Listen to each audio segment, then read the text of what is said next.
காவிரி நதிநீர் விவகாரத்தில் தற்காலிக மேற்பார்வை குழுவிற்கு முடிவெடுக்கும் அதிகாரம் இல்லை என்று கூறும் கர்நாடக அரசு மீது நீதிமன்ற அவமதிப்பு வழக்கு தொடரப்படும் என்று தமிழக முதல்வர் ஜெயலலிதா அறிவித்துள்ளார்.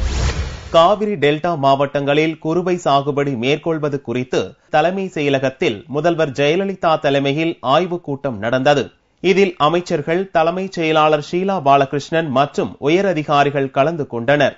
மேட்டூர் அணையின் நீர் இருப்பு 3.45 டிஎம்சி அடியாக மட்டுமே இருப்பதால் குறுவை சாகுபடிக்காக மேட்டூர் அணையிலிருந்து தற்போது தண்ணீர் திறந்துவிட இயலாது என்று தெரிவிக்கப்பட்டது.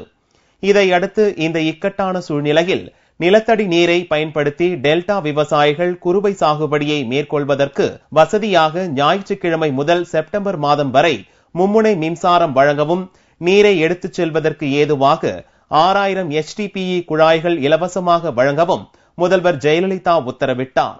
அத்துடன் விவசாயிகளை ஊக்குவிக்கும் வகையில் உயிர் உரங்கள், நுண்ணூட்ட சத்துக்கள், தாவர பூச்சிக்கொல்லி ஆகியவை விலையின்றி வழங்கவும் உத்தரவிட்டார். மேலும் காவிரி மேலாண்மை வாரியம் அமைக்கப்பட வேண்டும் என்ற தமிழக அரசின் இடைக்கால மனு உச்சநீதிமன்றத்தில் விசாரணைக்கு வந்தபோது கர்நாடக சார்பில் தெரிவித்த யோசனையை ஏற்று தற்காலிக மேற்பார்வை குழு அமைக்க உத்தரவிடப்பட்டது.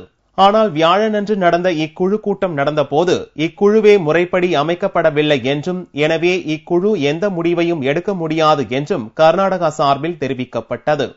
இதை ஓர் அறிக்கையில் சுட்டிக்காட்டி உள்ள முதல்வர் ஜெயலலிதா, இவற்றின் மூலம் தமிழகத்திற்கு தண்ணீர் வழங்கக்கூடாது என்ற நிலைப்பாட்டை கர்நாடகா எடுத்து இருப்பது தெள்ள தெளிவாக தெரிகிறது என்றும், மேற்பார்வை குழுவுக்கு அதிகாரம் இல்லை என்று கூறுவது நீதிமன்ற அவமதிப்பு என்றும் சுட்டிக்காட்டியுள்ளார்.